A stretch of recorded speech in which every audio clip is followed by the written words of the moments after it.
commence avec cette d'Hachem le 7e chapitre de Masechet Brachot, à la page même He Amud Aleph. Le sujet qui nous intéresse aujourd'hui, mais pas seulement aujourd'hui, c'est-à-dire on va étudier ça un petit peu de manière suivie, va être le sujet du Zimoun. Comme on le sait, au Misad de la Torah, le Misad de Horaïta, de dire le Birkat Hamazon. Le Birkat Hamazon, c'est ce qu'on appelle la bénédiction après avoir consommé du pain, ou l'équivalent de pain, avec une certaine quantité. Si la première bénédiction, même sur une miette, on prononce une bénédiction dans Motzei Lechem Min Haaretz, pour pouvoir faire le Birkat Hamazon, il faut qu'on ait mangé une certaine quantité. Il faut savoir que quand on a été plusieurs à manger ensemble du pain, il y a une prière qui se fait ensemble. C'est-à-dire que le Birkat Hamazon ne se fait pas tout seul, mais s'organise à plusieurs, avec un appel, une réponse, puis la prière ensemble. Alors on va voir un petit peu comment ça fonctionne. Pour bien sûr commencer ce sujet, on va commencer tout d'abord par la Gemara. Donc avec l'aide d'Akadosh Baruch Hu, nous commençons. שלושה שאכלו כאחד חייבים לזמן. אכל דמאי מעשר ראשון שינתה תרומתו, מעשר שני והקדש שלו נפדו, והשמש שאכל כזית והכותים מזמנים עליו. אכל תבל מעשר ראשון שלו ניתנה תרומתו, מעשר שני והקדש שלו נפדו, והשמש שאכל פחות מכזית ואנוכי הם מזמנים עליו. נשים עבדים וקטנים מזמנים עליהם, עד כמה מזמנים? עד כזית. רבי יהודה אומר, עד כביצה. Méthodiquement, nous allons lire la Mishnah, et avant que de la traduire, nous allons faire deux choses. Premièrement, donner une remarque méthodologique dans l'étude de la Mishnah. Deuxièmement, faire une petite introduction qui sera tout simplement celle que le Rambam Maïmonide a fait sur le commentaire de la Mishnah. La première chose qu'on a dit, c'est-à-dire la remarque méthodologique, c'est qu'une Mishnah n'a pas besoin de mentionner des détails qui sont triviaux. Ça veut dire que la loi, il faut la légiférer, donc il faut la dire, mais une fois qu'on l'a dite, a priori, chaque partie de la Mishnah qui aurait pu être déduite, sans même qu'elle n'eût été dite, n'a pas besoin d'être dite.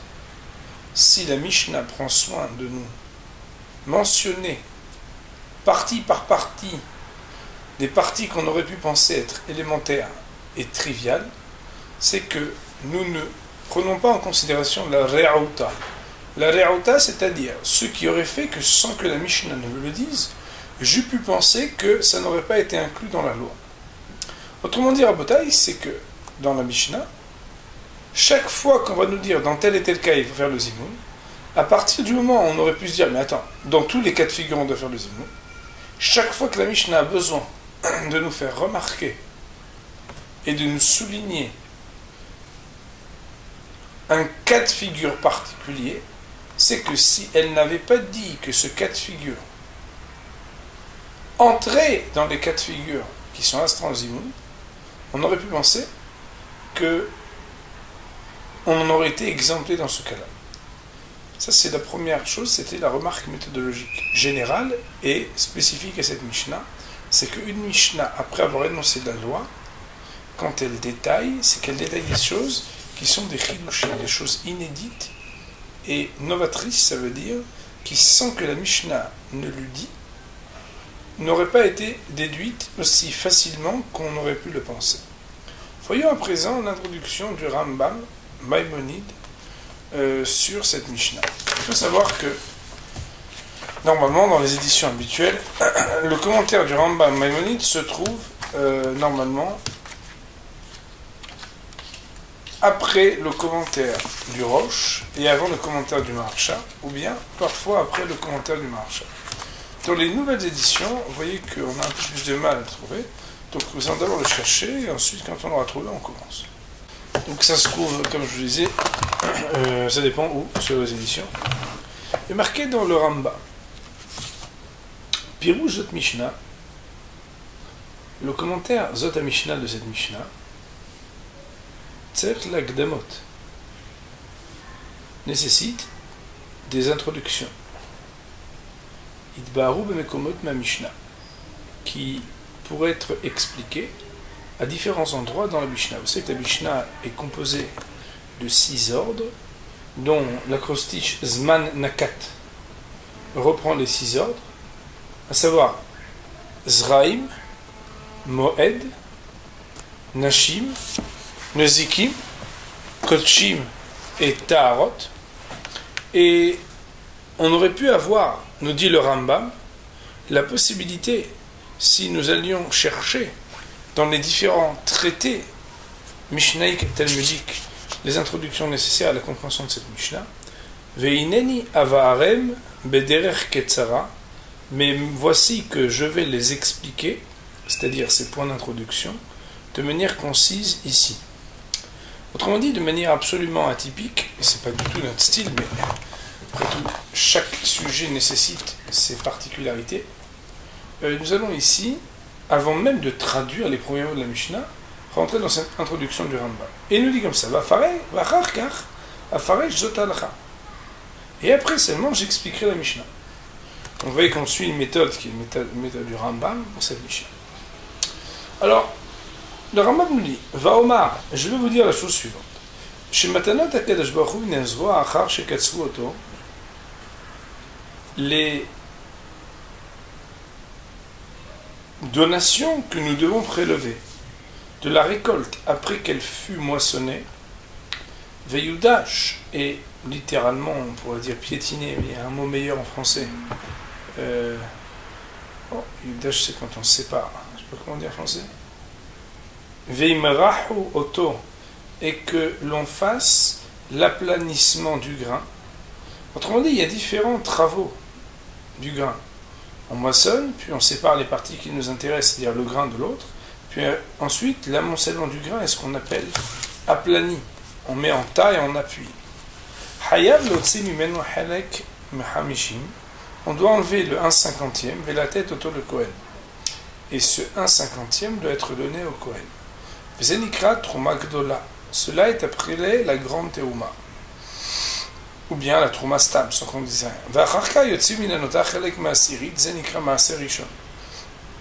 Après qu'il reste 49/50e de cette récolte, on en enlève un 10e qui s'appelle Nikra Maaser Rishon, la première dîme.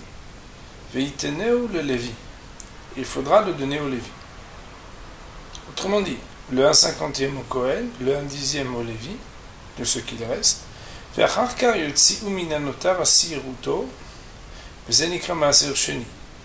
ensuite, après qu'on ait enlevé 1/50e, puis un 10e de ce qui reste, de ce qu'il reste encore, il faudra enlever un 10e, qui s'appellera le Maaser Sheni, la deuxième dîme.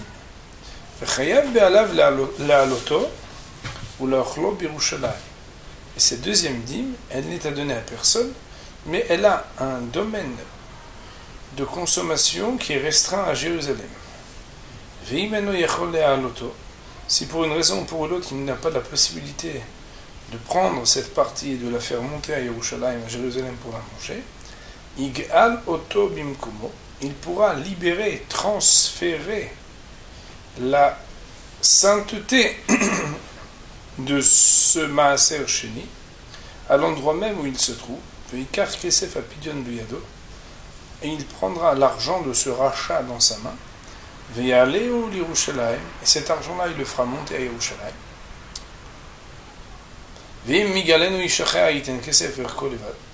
Il faut savoir qu'ici il y a deux lois. Si c'est quelqu'un d'autre qui le rachète, alors il donnera 100% du prix seulement. Mais si c'est le propre propriétaire qui le rachète, il aussi fera Meshito, il le paiera avec un 5e supplémentaire de son prix. Ça voudrait dire en somme 120%. Comme il est marqué dans la Torah, si c'est l'homme lui-même qui le rachète, il ajoutera à la valeur de ce maaser un 5e.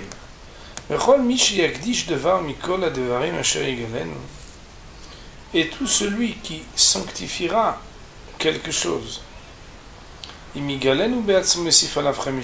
un principe général que l'on pourra avoir dans différentes choses, pour libérer la ktusha de quelque chose qui nous appartenait, alors on ajoutera un cinquième. Comme cela sera explicité par ailleurs. Donc après avoir donné au Kohen, au Lévi, et en ayant aussi enlevé ce qu'on appelle le Maaser Sheni. Ikach Lévi à Maaser Raou, le Lévi qui reçoit donc le premier Maaser, lui prendra ce Maaser, chez Natnulo qu'on lui a donné, Veyotzi Mimeno Chelek Maasara, lui-même prélèvera aussi un dixième, Veitene ou le Kohen, et il le donnera au Kohen. Zenikra Maaser bin Maaser. Et cela s'appellera la dîme de la dîme. Donc ça veut dire que lui, il reçoit un dixième de ce qui reste après avoir enlevé un cinquantième, et ce dixième qu'il reçoit, il en prend un dixième pour le donner au Kohen. La Chelek chez Yafrish Adevin Katrumat Maaser s'appelle la Trumat Maaser, le prélèvement sur le Maaser. Le Tevel ou Shem, l'école d'avoir chez l'Otsir, Mimeno, d'avoir Mikol Elou Amatanot Asher Zecharon. Donc ça, c'est ce que le Lévi doit faire. Maintenant, le mot générique Tevel, le Tevel est un terme qui est utilisé pour toute chose dont on n'a enlevé aucune des donations et des prélèvements qui doivent être prélevés normalement. Ve'i Mila Murkevet. Et ce mot Tevel est un mot composé Tav Lo, qui veut dire bien, non. Autrement dit, ça n'est pas bien. C'est-à-dire que ça n'est pas Tov. Tov, c'est quelque chose qui a une valeur non ajoutée de quelque chose d'interdit. Tavlo, c'est quelque chose, Tavla, comme la Gemara dit. Tevel, c'est quelque chose qui n'est pas bon. Ve'admai, le Dmai, quant à lui, ou devar mesupak shelonoda imotzi mimenu maasrot imlo. C'est l'objet du doute à propos duquel on ne sait si ce qui aurait dû normalement être donné de la trouma et des maasrot a été prélevé et enlevé ou non. Vezotamila kemochen murkevet. Et ce mot aussi est un mot composé. Da mai. Da en araméen veut dire ceci. Mai, qu'en est-il? Autrement dit, un objet qui porte avec lui une question.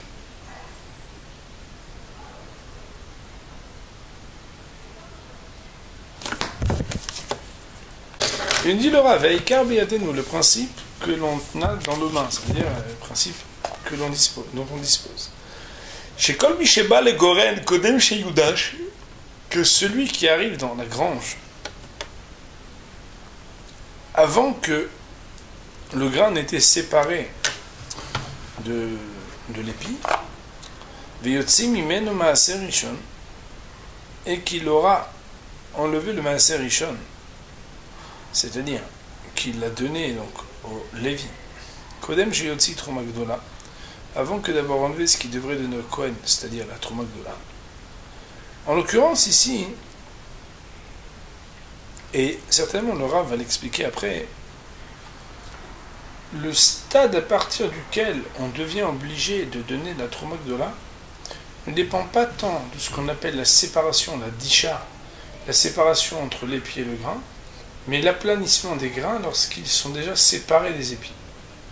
Alors que la mitzvah de prélever le maaser rishon que l'on donne au Lévi a, au niveau chronologique, une possibilité et une obligation d'ores et déjà au stade où le grain est séparé de l'épi avant même qu'il ne soit aplani et amoncelé.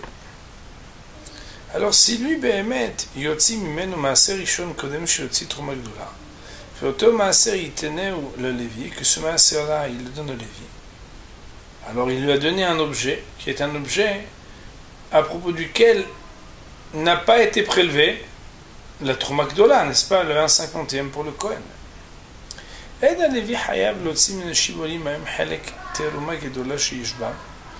Il ne sera pas astreint le Lévi de prélever de ces épis-là la grande Trouma, c'est-à-dire le 50e qui les compose, et la Troumat Maaser Bilvad, mais uniquement le 10e, ce qu'on appelle Maaser bin Maaser ou Troumat Maaser, de ce que lui est astreint et obligé de donner pour le Kohen. Avalim ba le goren achar shoudash venimrach. Mais par contre, si il s'agit d'un grain qui lui est donné, alors qu'il aurait dû, puisqu'il a déjà été séparé de ses épis, et aussi amoncelé et aplani, il aurait dû déjà revenir le 50e au Kohen, venim tsacham kemomea se in chitin, et que par exemple on va dire qu'il y avait là-bas 100 quantités qui s'appellent CA, donc 100 CA de blé, la car même Esser Sein Utanam de Lévi. Et lui il vient et de ces 100 CA de blé, il en donne 10 au Lévi. Velol Tzitrumak Dola. Et donc le Lévi reçoit 10, sans que 1/50, c'est-à-dire 2 grains, enfin 2 CA, pardon, n'était prélevé pour les donner au Kohen auparavant. Alors, Itrayev à Lévi, Leotsi Meotan, Eser Sein, Chelek Trumak Dola, il sera astreint, le Lévi, d'enlever et de faire sortir de ces 10 séines qu'il a reçus la partie qui eût dû revenir en tant que 1/50 des 100 CA qui s'appelle Trumak Dola, chez Chova Leotsia Minadagan, qu'il est obligé normalement d'être prélevé du grain. Veich Amishit CA. Et en l'occurrence ici, cela sera pour 10 CA, alors que normalement la récolte globale était de 100 CA. Lui, par rapport aux 10 CA, 1/50 de 10 CA sera le 5e d'une CA. Ça veut dire 0,2 CA. Et après seulement avoir prélevé ce qui eût dû être prélevé avant même d'arriver dans ses mains proportionnellement aux 10 CA qui lui ont été donnés sur les 100 CA, dont 2 CA eurent dû être prélevés, et donc proportionnellement il a pris 1/5 de CA, ça veut dire 0,2 CA qui représente le 50e de 10 CA.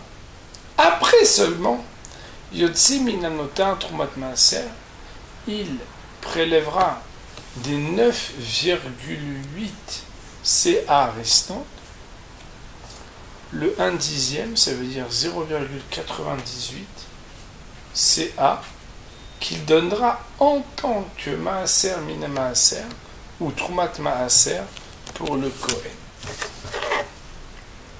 Le Rambam de poursuivre de nous dire Omina Ikarim Shiyesh Biadenu, et aussi d'autres principes dont nous disposons. Chez Maaser Sheni Asur Livdoto, que le Maaser Sheni ne peut être racheté, et donc permet de transférer la Kedusha sur de l'argent, ce qu'on appelle le procédé du Chiloul, et là, Bematber Metsuyam Vechatum, uniquement avec une pièce qui est dessinée et scellée, comme il est marqué dans le verset, Vetsarta Kesef, et Tsarta, normalement, ça veut dire tu frapperas la pièce, ou Bab et Kabbalah, et par la transmission de nos maîtres, nous recevons Sheyesh, Davar Sheyesh Alav Tsura, qu'il s'agit d'un objet qui a été dessiné. Avaliv Doto Behatichot Kesef Behatichot Zahav, mais utiliser le matériau d'argent ou d'or. Et le moutar, ce ne sera pas permis. Vechen Asur Liv Doto Bemetal Telim. Et aussi, autant, on n'aura pas le droit d'utiliser des objets mobiles, donc des objets mobiliers, par exemple, je sais, une montre ou un objet. Et aussi, un objet qui aurait été consacré au temple ne peut être acheté par un bien immobilier. Velken, c'est pourquoi. Shmor elu aikarim kulam. Garde bien, ça veut dire dans ta tête, ces principes qui ont été cités. Veyesh lecha la date. Et maintenant, donc, c'est une remarque méthodologique et dont nous avons fait une petite introduction tout à l'heure, mais là, les choses vont être très claires. שהמשנה אינה מדברת באיסור דבר שאיסורו מפורסם, ולא בהיתר דבר שנודע שהוא מותר. La Mishnah ne va pas parler d'un interdit dont la marque de l'interdit est totalement publique et fameuse et connue. Velo be'eter, et non plus pas d'un cas permis d'avoir shenoda sheuta, qu'il est absolument connu et clair que c'est permis. Autrement dit, la Mishnah n'a pas besoin d'utiliser des enseignements dans la Mishnah qui sont absolument élémentaires et simples. Cela veut dire que si la Mishnah prend soin de nous dire que dans tel et tel cas, on aura le droit de dire le zimoun, et sur tel et tel autre cas de figure, il sera interdit de dire le zimoun, ne va pas penser que c'est élémentaire et trivial, parce que si c'était le cas, la Mishnah ne l'aurait pas mentionné. Avalim yoseret, mashistapek imuasur imlo. Mais ce qu'elle interdira, c'est ce à propos de quoi elle a un doute. Si oui ou non, il aurait dû être permis ou interdit. Autrement dit, dans l'ambivalence du cas de figure, la Mishnah vient se positionner pour oui permettre ou non permettre, c'est-à-dire interdire.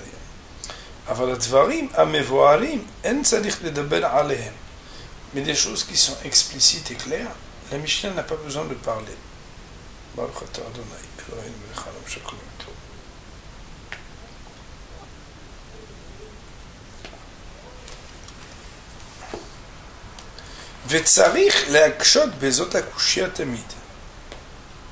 Et il faudra se questionner toujours de cette question. Rotzelomar, cela veut dire Sheyoma ezetam lamad dumizot Mishnah. Quel goût avons-nous appris de cette Mishnah? Ça veut dire que Sheya davar noda ou mevoar, quand la chose est connue et comprise, ve'ahar kolze, et donc point. Et donc quoi? Ces introductions sont d'une part une introduction d'ordre de la connaissance des règles des prélèvements alimentaires, dans leur ordre et dans leur désordre, dans leur préséance et dans ce qui même a posteriori doit être prélevé. Deuxièmement, on nous apprend une remarque méthodologique qui fait que quand une Mishnah énonce quelque chose d'élémentaire, moi j'ai ajouté de dire que quand jamais la Mishnah n'a parlé de la loi, c'est normal qu'elle l'énonce, mais quand elle rentre dans des détails, les détails sont là pour exclure des mauvaises interprétations et des mauvaises déductions. Ce qui aurait été trivial dans la permission ou dans l'interdiction n'aurait pas eu besoin d'être énoncé. Le Rav nous dit que après tout cela, Simli Becha Lishma Pirouche livré Zoa Mishnah. Écoute maintenant pour entendre le commentaire de cette Mishnah. Alors, il faut savoir que le commentaire du Rambam ici pourra différer du commentaire de Rashi sur la Mishnah. Mais ce qui aurait été intéressant maintenant, c'est avant même de regarder le commentaire du Rambam sur la Mishnah, c'est que maintenant que nous avons une introduction, on devrait nous relire la Mishnah. Et peut-être regarder le commentaire de Rashi et le commentaire ensuite du Rambam. Voyons maintenant la Mishnah, à nouveau, Daf Mem et Amud Aleph. La Mishnah nous disait Shlosha she'achlu ke'achat hayavim lezamen. Trois qui ont mangé comme un, ça veut dire ensemble, hayavim sont astreints, les amènent, d'organiser la bénédiction du Birkat Hamazon dans une formule d'invitation qui fait que conjointement ils vont dire ensemble Birkat Hamazon.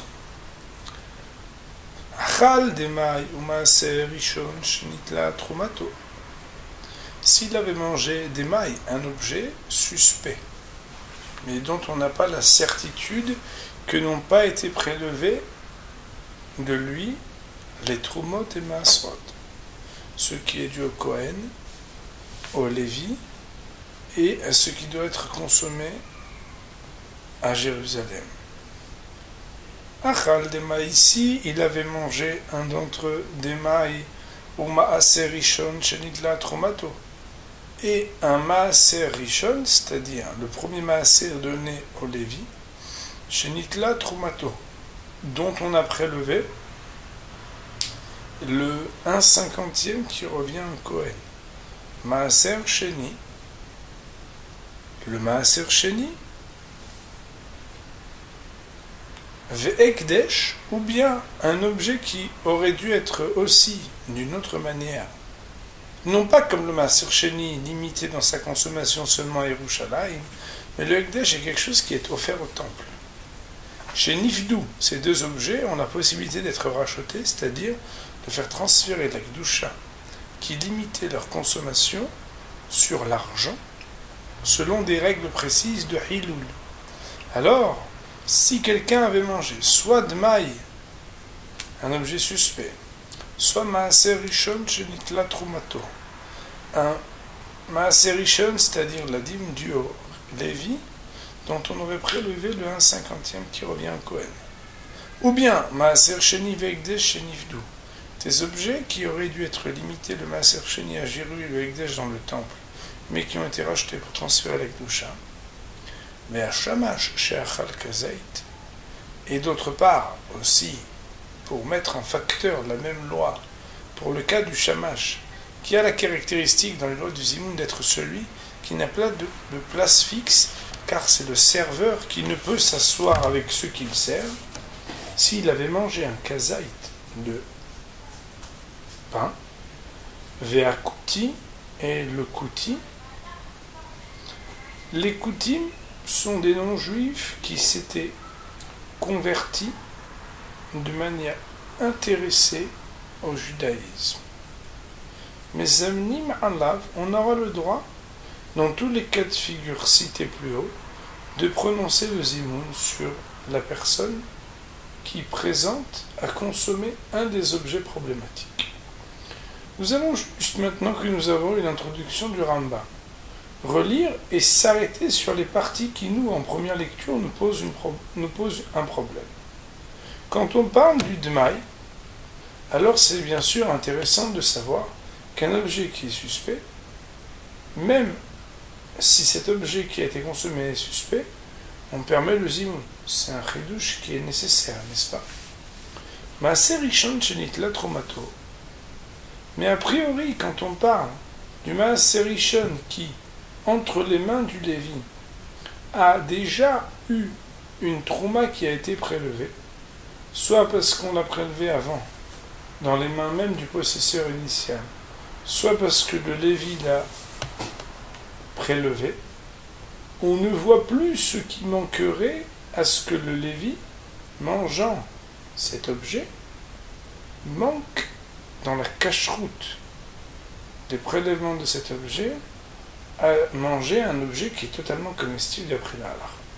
Si ce n'est qu'on se rappelle qu'après que la trouma gdola ait été prélevée, il y a ce qu'on appelle la troumat maaser ou maaser mina maaser qu'il incombe au Lévi de prélever à nouveau pour le Kohen.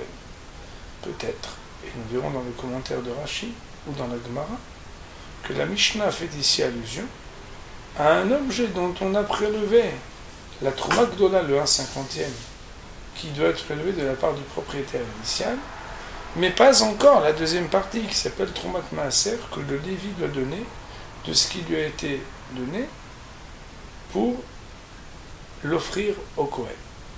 Cela reste ambigu. Maaser Sheni ve'ekdesh shenivdu. Lorsque l'on parle du Maaser Sheni et du Ekdesh, a priori, on ne comprend pas non plus. S'ils ont été rachetés, alors on a le droit de les consommer. Si ce n'est qu'après l'introduction du Rambam, on pourra presque signer qu'il s'agirait que les règles de Pidyon, de rachat, n'aient pas été respectées convenablement.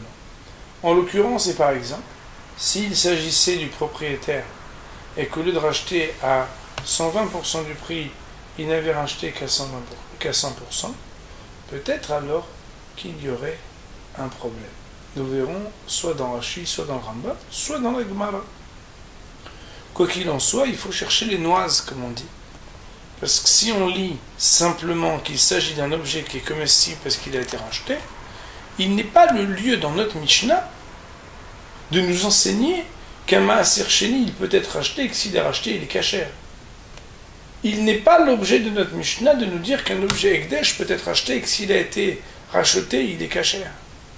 Autrement dit, on voudrait nous dire que malgré l'ambiguïté qui aurait fait de cet objet comestible une imparfaite comestibilité de cacheroute, du fait soit de la Troumat Maaser, soit du Pidyon, c'est-à-dire de ce transfert de Kedusha qui permet la consommation et la comestibilité de cet objet, on doit trouver quelque chose, un cas de figure, qui est, on va dire, Govel, c'est-à-dire limite.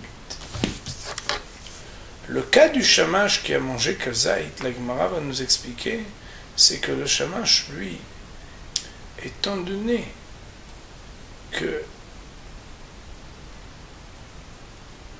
il n'a pas de place fixe, et que nous allons voir qu'une des conditions qui astreint aux immunes, c'est justement d'avoir une fixation. Alors, ici, on vient nous dire que le shamash, étant donné que son rôle, c'est d'être fixé entre un endroit et un autre, peut-être qu'on viendrait ici ouvrir et élargir le champ pour permettre que même un shamash, il puisse s'associer aux immunes. À Kouti, le Kouti, qu'on puisse faire le zimoun sur lui, c'est un vrai chidouche, puisqu'a priori, le Kouti serait considéré, après une certaine période de l'histoire d'Aram Israël, comme un non-juif. Nous verrons que la Chol Maaseh, nous ne retiendrons pas que sur un Kouti nous puissions faire le zimoun, ça sera l'objet certainement d'un approfondissement que l'on fera dans la Gemara et dans la Halacha. La remarque qui a été faite, c'est que comme on parle au singulier, Achal, alors ça veut dire que même un d'entre eux, il suffit qu'un d'entre eux n'ait pas mangé ce qu'il fallait pour qu'on ne puisse pas, mais amener ma'ala, faire le zimoun sur lui. La première partie de notre Mishnah nous parle donc de cas particuliers, ambigus, à propos desquels on aurait pu penser qu'on ne fait pas le zimoun sur ce troisième-là, mais que quand même, on aurait le droit de le faire. Une remarque a été faite, et elle est juste. C'est que lorsqu'on parle de Maaser Rishon chez Nitla Trumato, eh bien, on parle là-bas forcément d'un Lévi qui est présent. Et que quand on parle par contre du Dmaï, ou du Maaser Sheni, ou du Ekdesh, ou du Shamash, alors le cas de figure peut être beaucoup plus large au niveau des catégories religieuses des Juifs entre Cohen, Lévi et Israël. Concernant le Kouti, les choses sont dites quand on parle du Kouti, puisqu'on parle de son origine et de ceux qui le qualifient d'être un Kouti. Sur cette partie-là, nous allons voir le commentaire de Rashi dans un instant. Voyons d'abord comment nous pourrions décortiquer la deuxième partie de la Mishnah.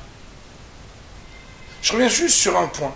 C'est une remarque qu'on a faite à l'oral, mais parfois, au lieu de le dire juste dans l'oralité qui est entre deux enregistrements, on va vous faire partager ce qu'on a voulu dire.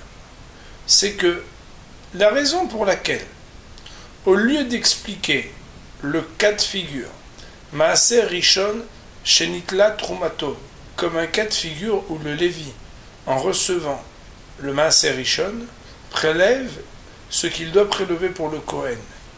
On a préféré dire que le Lévi a reçu un objet dont a été prélevé déjà le 50e de ce que le propriétaire aurait dû prélever sur cette partie proportionnelle qui revient au Lévi, et la partie qui donc a été donnée au Lévi.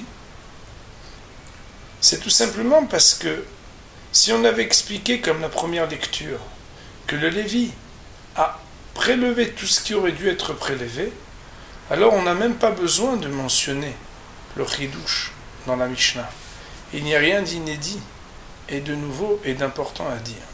C'est pourquoi nous avons donc préféré expliquer dans ce cas de figure, et nous verrons que nous aurons certainement raison de l'avoir fait dans notre commentaire, en observant et étudiant les commentaires de Rashi ou du Rambam. On a préféré de dire qu'il s'agit d'un cas de figure où le Lévi n'aurait pas encore prélevé ce que lui doit prélever pour le donner au Kohen. Pour lire la deuxième partie de la Mishnah, il faut dire Achal tevel ou maaser rishon shelo nitna trumato ou maaser sheni ve'ekdesh shelo nivdo ve'ashamash achal pachot mikazait ve'anochi en mezamnim alav. Achal tevel, si quelqu'un avait mangé du tevel. Tevel, nous avions vu que c'est un objet dont on a la certitude qu'il n'a pas été prélevé quoi que ce soit. Ou maaser rishon, ou bien un objet qui est le maaser rishon, c'est-à-dire qui est dans les mains du Lévi, shelo nitla trumato, et dont la trouma, le 1/50 que le Kohen aurait dû prélever, n'a pas été prélevé. Ou maaser sheni ve'ekdesh shelo nivdu, et le maaser sheni qui est mangé à l'extérieur de Jérusalem alors qu'il n'a pas été prélevé, qui n'a pas été libéré et racheté, ou bien un objet ekdesh consacré au temple qui n'aurait pas été racheté, Vea shamash she'achal pachol mikazait, ou bien le cas d'un shamash, quelqu'un qui sert, qui n'a pas de place fixe, qui a mangé moins que kazait. Vanochi, et un non-juif, emezamnim alav, on n'a pas le droit de faire le zimoun sur lui. Lorsque nous étudions ce texte, alors nous voyons que le tevel vient quelque part en parallèle et en opposition avec le démaï. C'est que tant qu'on n'a pas de certitude, alors on peut faire le zimoun, mais quand on a une certitude, on ne fait pas. Le deuxième cas, maaser rishon shelo nitna trumato, vient en opposition avec le maaser rishon shenitla trumato qui avait été cité dans la première partie. Maaser sheni ve'ekdesh shelo nivdu est exactement en parallèle avec le cas de figure ambigu au-dessus d'un cas où le maaser sheni ve'ekdesh avait été racheté. Le shamash qui a mangé moins que kazaït vient délimiter qu'en deçà de kazaït, il n'y a plus aucun doute. Et le nochri, le non-juif, vient en opposition avec le kouti, qui est un juif par conversion, mais une conversion intéressée et problématique. Dans ces cas-là, la Mishnah vient nous dire que dans la délimitation de l'ambiguïté qui a fait de la première partie un chidouche nécessaire pour dire que oui, on fait le zimoun, dans cette deuxième partie, limitrophe, on ne fera pas le zimoun sur la personne qui a mangé cet objet ou de cette manière-ci. Enfin, la troisième partie de notre Mishnah nous dit Nashim ve'avadim uktanim en mezamnim alehem. Les femmes, les serviteurs, on parle ici des serviteurs cananéens, qui ont sur eux, parce qu'ils se sont convertis avec une tvila, une immersion dans le mikvé, et aussi une brit mila pour les hommes, en acceptant sur eux les mitzvot des femmes, vektanim, et les enfants, en mezamnin alehen, on ne pourra pas, nous, hommes, faire le zimoun sur eux. Nous verrons bien sûr cette partie dans la Gemara. Atkama mezamnin. Littéralement, on aurait dû traduire jusqu'à combien est-ce qu'on peut faire le zimoun. Mais a priori, selon le contexte de la règle établie par la Mishnah, on pourra plus facilement dire à partir de quelle quantité consommée peut-on faire partie du zimoun ad kezait. C'est uniquement lorsque on a mangé jusqu'à au minimum un kazait, c'est-à-dire la quantité qui correspond à une olive. Rabbi Yehuda Omer, Rabbi Yehuda de dire ad kabetza, non. On est plus rigoureux, on ne peut descendre que jusqu'à un betza, qui est plus grand qu'une olive, la taille d'un œuf. Voyons sur cette partie méthodiquement les commentaires de Rashi et les commentaires du Rambam. Nous dit Rashi à Kadosh, Shlosha she'achlu vechule, etc. Le zamen. Rashi vient expliquer le mot les amen. Les amen, les izdamen yahad, se présenter ensemble c'est-à-dire se placer conjointement l'itzrov bracha belashon rabim pour s'additionner à dire ensemble une bénédiction dans un langage qui s'exprime au pluriel, kegon, comme par exemple nevarer. Nevarer, cela veut dire, en anglais on aurait dit let's, allons-y, nous allons quelque chose. Nevarer veut dire nous allons prononcer la bénédiction.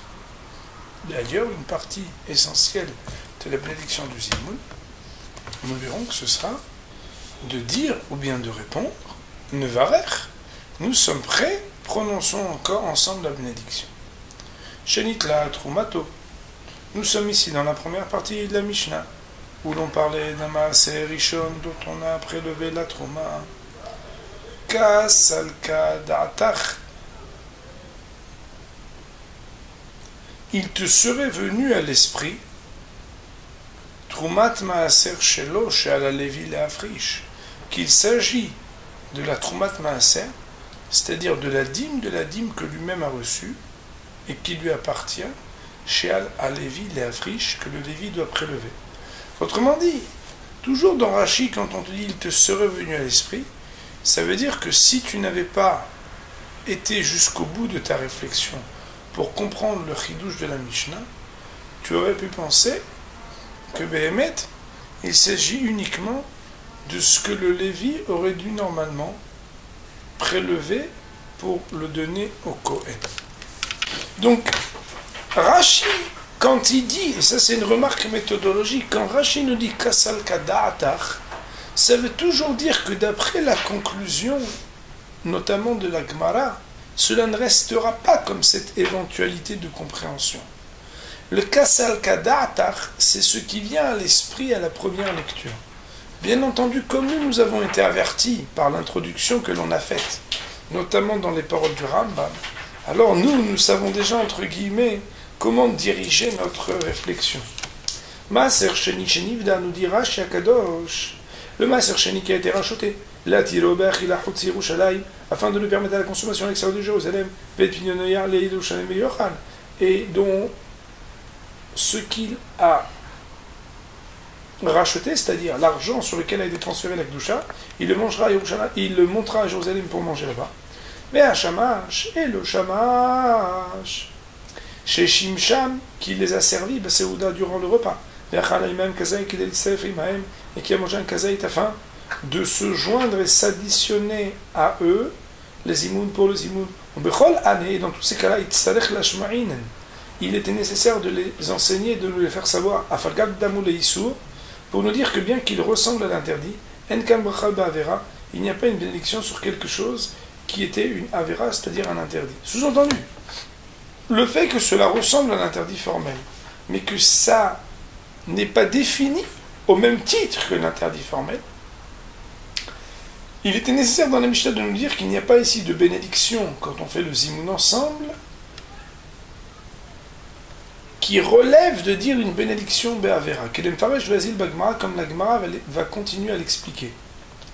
Autrement dit, nous allons voir que les lois du zimoun, que ce soit un zimoun shlosha ou un zimoun asara, c'est-à-dire un zimoun sans le nom de Dieu, en disant uniquement le mot baruch, ou bien même un zimoun, on va dire le mot Elokeinu, qui est un des noms d'Hachem, décliné à la personne nous, Elokim, Shelanu, donc Elokeinu, que ce soit dans un ou dans l'autre des cas, ce que l'on veut dire ici, c'est que les règles de Zimoun sont comme une bénédiction, que l'on ne peut pas normalement prononcer Be'avera.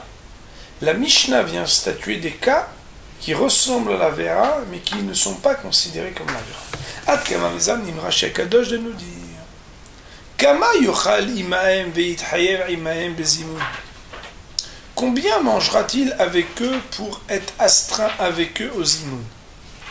Et donc, cela ressemble un peu à la manière avec laquelle nous avons traduit le mot adkama pour dire pas jusqu'à combien, mais à partir de combien. Seulement, la partie qui va nous déranger dans Rashi Akadosh, c'est que Rashi nous dit Venafka mina, et nous apprenons de cela. Une nafka mina dans la Gemara, c'est toujours une incidence pratique. À savoir que, parfois, des sujets de discussion, ou des dynimes, des lois, ont l'air de n'avoir pas grande ou pas du tout d'incidence. Nous dit ici Rashi Akadosh, l'incidence pratique de cette quantité en deçà de laquelle on ne peut pas participer aux zimoun,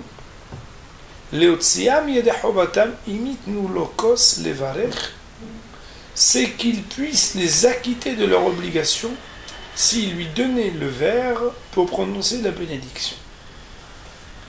Ici, nous avons deux informations très importantes. Premièrement, qu'il existe le fait d'être motzi et dehova, c'est-à-dire d'acquitter les autres par le zimoun. Autrement dit, le zimoun, et nous allons l'étudier, était récité ou annoncé ou présenté ou commencé par une personne. Deuxième information importante, c'est que il y avait un kos, et nous allons étudier Ba'as Hashem Sedinim dans quel cas il faut ou non avoir un kos shel bracha, c'est-à-dire un verre de vin pour dire le zimoun. Rashi nous ajoute une partie qui, a priori, selon notre compréhension, n'était pas nécessaire. Pourquoi ? Parce que si nous nous interrogions pour savoir quelle est l'incidence de connaître la mesure en deçà de laquelle il ne peut pas participer au zimoun, ben l'incidence c'est de savoir à partir de quand il peut faire partie du zimoun. Et cela est déjà une nafkamana, une incidence. Rashi Akadosh de nous dire non. L'incidence, c'est si il veut les acquitter, si jamais on lui donnait le verre de vin pour que lui fasse la bénédiction. Autrement dit, Rashi aurait compris que même en deçà de cette quantité, peut-être pourrait-il participer et répondre au zimoun.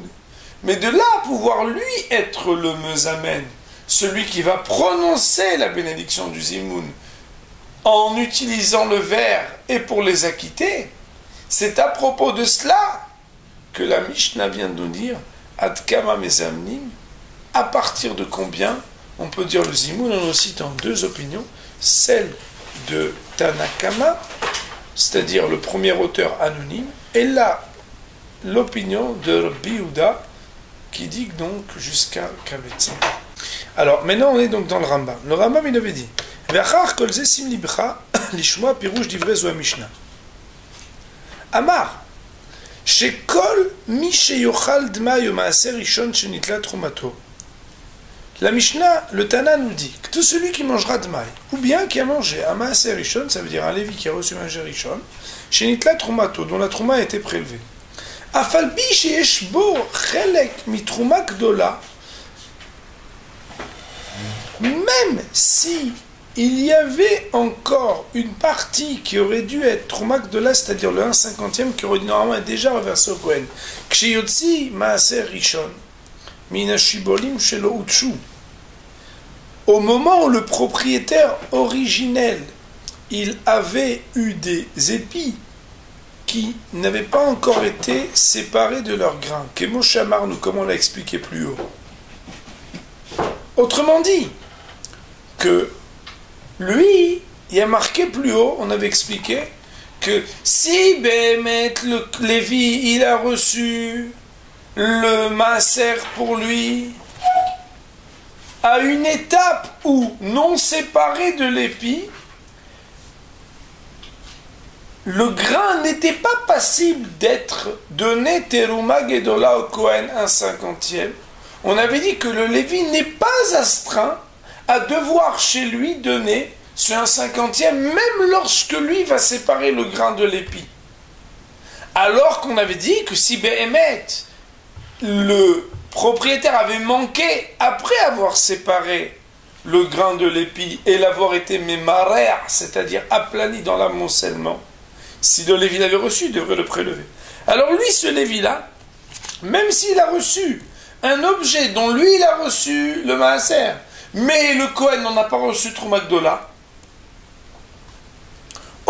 ou bien, au cas de figure, Achal maaser sheni ve'ekdesh shepadu ba'alav, et qu'il s'agit d'un objet qui était Ekdesh ou Maaser Sheni, qui les deux sont limités, soit dans la consommation ingérue pour Maaser Sheni, soit dans la consommation elle-même à cause de Me'ila dans Ekdesh, et que le propriétaire les a rachetés pour transférer et transposer la Kedusha et la limitation sur de l'argent, mais il n'a pas ajouté les 20% supplémentaires, le cinquième du prix, aval nish'ar alehem hov, mais qu'il doit encore de l'argent, ve'ashamash, ou bien le cas du shamash, aval pi she'eno michlal ochlim, qui ne fait pas partie des mangeurs. Ça veut dire quoi qu'il ne fait pas partie des mangeurs? Ça veut dire que lui, normalement, il n'est pas assis et fixé pour manger. Ve'akouti, et le kouti, c'est quoi? On a dit, on expliquera son cas social, qui n'est pas un vrai juif, qui n'est pas un vrai goy par ailleurs. Et qu'il nous serait venu à l'esprit, que tous ceux-là ne sont pas astreints aux zimoun. Parce que ce n'est pas du 100% cachère dans ce qui a été prélevé ou ce qui a été consommé. Comme nous l'avons rappelé et donc expliqué. C'est la raison pour laquelle il a besoin ici de nous faire savoir le Tana que Hayav les amène al Kulam, que Hayav, et plus encore ici, il est astreint, celui qui mange avec eux, de faire le zimoun, même s'ils ont mangé quelque chose qui est un peu ambigu. Avalim achal tevel messi behemet. Il avait mangé tevel, c'est-à-dire un objet, comme le Rambam il avait dit, tavlo. Vafilou tevel miderabanan. Et même si c'était seulement un tevel qui est d'ordre rabbinique. Le tevel de rabanan ou adavar atsumah bekelim eleim afar. Le tevel d'ordre rabbinique, c'est comme quelque chose, il pousse dans des ustensiles qui sont pleins de afar. Ça veut dire quoi? Moi j'ai une petite annotation en bas qui dit, ça veut dire que c'est dans des endroits chez En Nekuvim qui ne sont pas percés. Et donc si ça pousse dans des sacs par exemple, parce que tout ce qu'on a cité plus haut, c'est uniquement des choses qui poussent dans la terre elle-même. Mais ce qui pousse dans des ustensiles qui ne sont pas percés, donc au contact direct avec la terre, c'est que de la banane. Autrement dit, le Rambam ici, il essaie de nous dire que même la deuxième partie qui parle de Tevel, il y a aussi un hidouche. C'est-à-dire qu'on parle ici d'un Tevel qui est de la banane. Et pourtant, c'est uniquement un Tevel de la banane. Alors on aurait pu penser qu'il peut dire le zimoun, non. Ou bah c'est Rishon, j'ai un troumato. Et le c'est Rishon qui n'a pas été prélevé cette trouma. Rotseloma, ça veut dire quoi? Chez l'autre, mimeno halek troumak de la sheshbo, chez yotsi mimeno maaser. Kodem troumak de la vihita meruha. S'il s'agissait d'un grain de blé qui a déjà été séparé de son épi et qui a déjà été amoncelé et memourah, ça veut dire aplani, pourtant, lui qui reçoit le Lévi, ce Maaser Rishon dont il aurait dû normalement, avant que donner Troumat Maaser au Kohen, prélever déjà le 1/50e qui eût dû revenir déjà au Kohen avant que lui ne reçoive, alors, lui, Behemet, on n'aura pas le droit de faire Zimoun sur lui. Ou Maaser Sheni Megdesh Shelo Nivdou. Et le Maaser Sheni Megdesh qui n'ont pas été rachetés. Rotzel Omar, Lo Nivdou Kaogen, ça veut dire qu'ils n'ont pas été rachetés comme il fallait. Bishvil shepada maaser sheni al maot shenam hatumim. Par exemple, dans un cas où on n'a pas utilisé les pièces qui sont scellées, comme on l'a dit plus haut, velo metsuyarim ou pas dessinées, ou pada ekdesh bakarka, ou bien qu'il a pris le ekdesh et qu'il l'a racheté avec un bien immobilier. Vaikar biyadenu. Et le principe que l'on a dans nos mains, que pour qu'un goy il puisse devenir un juif, il faut trois choses. Mila, otvila, vertsat, korban. Il faut la mila, se tremper, pardon, la circoncision, la trompette, l'immersion, vertsat, korban, et le fait d'amener un korban. Et Behemet, que Bismanazé, le korban il n'amène pas. Mais dans le Rambam il est marqué qu'il faut qu'il note que quand le Hachiach il va venir, il y aura la queue au Beth Amikdash pour pouvoir amener les korbanot. Et donc quand Behemet on parle du non-juif, ben c'est sûr que le non-juif on n'a pas le droit de faire zimoun sur lui. Non, le Rambam il nous dit c'est quand il devient juif mais qu'il s'est circoncis mais que par exemple il ne s'est pas trompé, qu'il ne s'est pas trempé.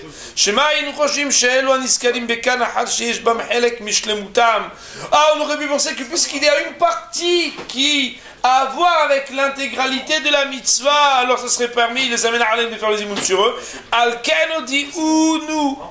C'est pourquoi ils nous ont fait savoir dans la Mishnah, puisque leur loi n'a pas été complétée totalement, comme on a rappelé, ils n'auront pas la possibilité qu'on fasse sur eux le zimoun, et encore plus loin, j'expliquerai le sujet du zimoun. Voilà donc le commentaire du Rambam sur la Mishnah. Nous avons Baruch Hashem étudié la Mishnah avec l'introduction du Rambam, le commentaire de Rashi, le commentaire de Rambam sur la Mishnah. Nous continuerons la prochaine fois. Baruch Adonai Le'olam. Amen ve Amen.